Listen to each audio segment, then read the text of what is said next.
গণেশ চতুর্থীতে হবে ইচ্ছে পূরণ, শুধু করতে হবে এই কাজ। জয় মা দুর্গা চ্যানেলে সবাইকে স্বাগত জানাই। আজকের ভিডিওতে আমি জানাতে চলেছি আগামী মঙ্গলবার গণেশ চতুর্থীর দিন কিভাবে আপনি আপনার মনের যে কোনো ইচ্ছা পূরণ করবেন। সুতরাং ভিডিওটি সম্পূর্ণ দেখার অনুরোধ রইল। আসুন তাহলে আজকের ভিডিওটি শুরু করা যাক। ভগবান গণেশকে সমস্ত দেবতার মধ্যে প্রথম শ্রদ্ধেয় দেবতা হিসাবে মনে করা হয়। চতুর্থীর দিনে গণপতির জন্ম হয়েছিল। জ্যোতিষশাস্ত্র অনুসারে এই দিনে আপনি যদি কিছু বিশেষ কৌশল অবলম্বন করেন তাহলে আপনার ভাগ্য বদলে যেতে পারে। এর প্রভাবে শ্রী গণেশের আশীর্বাদ প্রাপ্ত হয় এবং ভক্তদের সকল মনোবাঞ্ছনা পূরণ হয়। আসুন জেনে নেই এই কৌশলগুলো সম্পর্কে। আসুন প্রথমেই আমরা জেনে রাখি এই বিশেষ তিথিটি ঠিক কবে ও কখন। গণেশ পুজো 19 সেপ্টেম্বর 2023 মঙ্গলবার।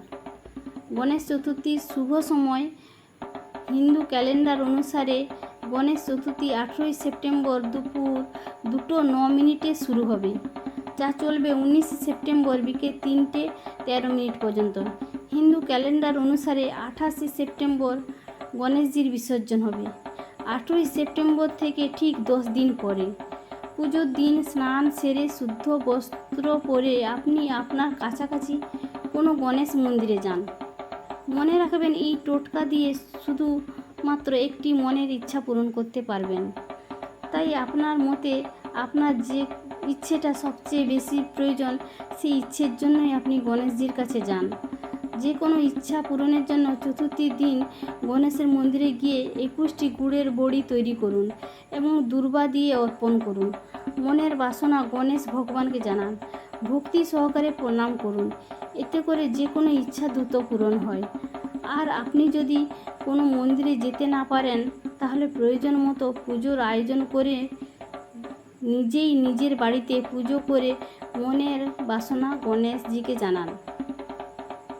অবশ্যই 21টি গুড়ের বড়ির সাথে 21টি দূর্বা নিবেদন করবেন গণেশ ভগবানকে। শ্রদ্ধা ভক্তি সহকারে কাজটি করতে পারলে বাসনা পূর্ণ হবেই।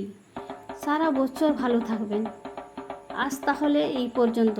দেখা হবে পরের একটি নতুন ভিডিওতে। ধন্যবাদ।